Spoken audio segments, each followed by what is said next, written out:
good? What's good, yo? This is Moose. Moosey Wins. I mean, one of the co-founders of Lyfestyle. Many other things, but that's the biggest thing going right now. So, now, can you tell the world who's watching this interview right now what is Lyfestyle Clothing? Lyfestyle Clothing is a brand that been around for about 7 years, and in the last couple of years, it's got a lot of traction, a lot of attention, due to a lot of influencers and celebs wearing it. And now it originates in Brooklyn, New York, but now it's everywhere. Now it's all across the nation. It's orders from all 50 states. It's orders from overseas. So it's spread a lot. Now, can you tell us was some of your celebrity clientele that was able to go out and purchase any gear from you?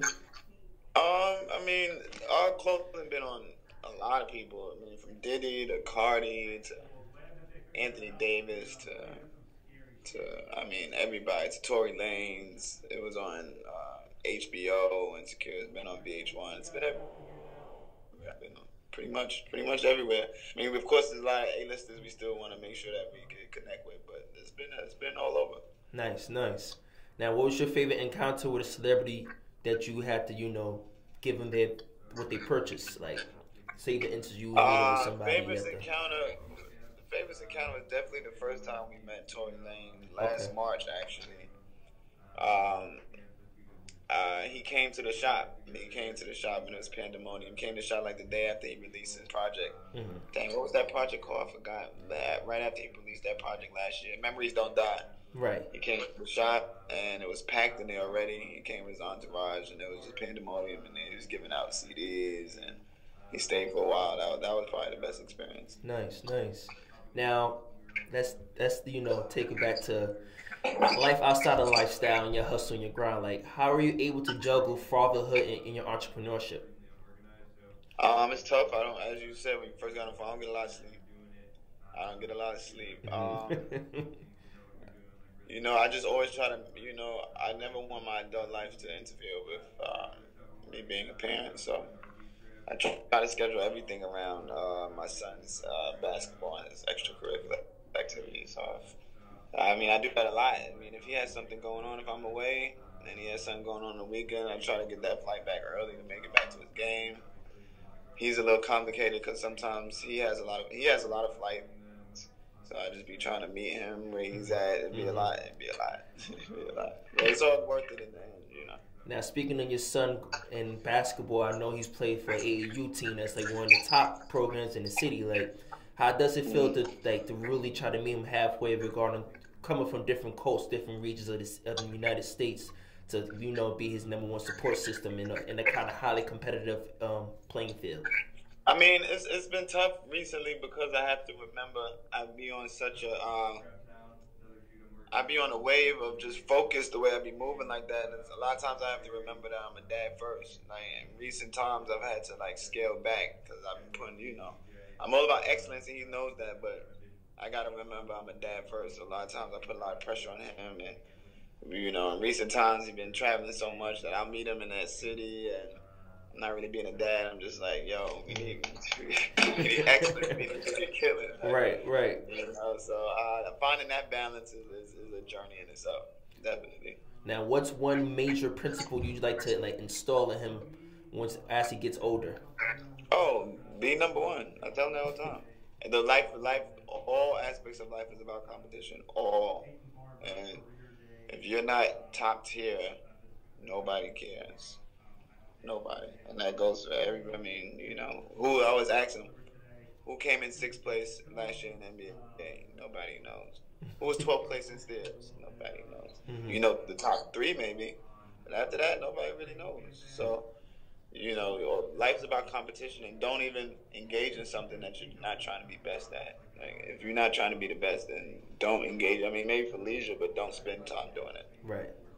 Now, other than your clothing brand and being a father, I know you have a music career.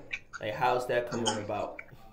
Well, I think that trying my best to build these relationships. What I've learned in the last year and a half, 2 years, is that everything's about relationships. Mm-hmm. And my music, I'm artistically inclined across the board, and my music is excellent. My music is really good. But I know it's more than that. in regards to the music industry. It's not just about talent, it's more than that. So right now I'm just building relationships. My talent will not disappear or go away. So as I build these relationships, because those are two separate things. I don't mix and match off rip. If I meet somebody about this, then it's about that. As we begin to build, then I introduce music so they understand. They follow me or they start to ask. Mm-hmm. They understand. So organic. So it's organic. But the music is lit. My music is so good at this point with all the things that I'm doing that's so lit. I can't release it just to release it. So I just be thinking about strategic ways to make sure it's rolled out correctly, get better people involved since my network is growing, things like that. Nice. Now, what's some of your main goals you're trying to accomplish in 2019? In regards to lifestyle, I just want to get it on screen more, not just like reality shows. I want to get it on in movies and TV shows, the prime time stuff. That's a goal. I want to, collab with big entities. That's a goal. And then music, I want to, I really want to get some writing credits. That's the goal. I really want to get, and I'm in these environments now, so I just really want to be a part of the creative process when it comes to music and get these writing credits and get some convenient money. Dope. I want to be an internet artist. I tell people that all the time. I want to be an internet artist. I don't want to. When I think about my music, I don't want to be an artist where I gotta go on tour to feed the band. No, I want to be able to release music, have that following, release it, and it works for itself. Nice. Now, my last question to you would be, what are you planning on doing at 1:37 p.m. today? I'll probably be in parent-teacher conferences. What people don't know is I still teach. So amongst everything that I do, the first half of my day, I'm actually still teaching. A lot of people ask how do I still teach or why I still teach. It keeps me grounded. Keeps me humble, and it starts my day off with structure. So it's really just my morning thing, the way I look at it. Even though I've been teaching for 10 years, but 3 o'clock hit, then I start the rest of my day. That's why I'm always so tired, because it's that. It's lifestyle, it's music, it's parenthood, it's all of that. So you work hard, you play harder, and work harder again, in that order. Oh yeah, the play comes with the work. Yeah. It's always work. People think it's always work. Even if I post something at a club or post something having fun, it was work.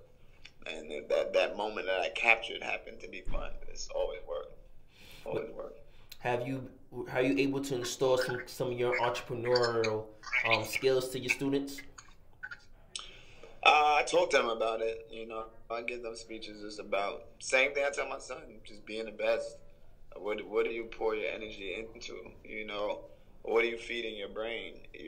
I gave them this analogy a couple weeks ago about, I said, if you had a great uncle that passed and he left you a racehorse, and it was a racehorse, and he told you, yo, this racehorse is amazing. He can win you $500,000 to $1 million if it's done right. Mm-hmm. So what would you do?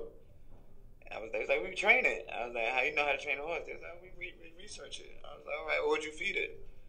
They was like, I said, would y'all feed it healthy stuff, or would y'all just give it burgers? No, we give it healthy stuff. I said, how would you know what to feed it? Oh, we research it. I said, what would be the purpose? They're like, yeah, so you're coming first so we get this money. So I said, but what about you? I said, do you not have faith in yourself that you can earn that amount of money?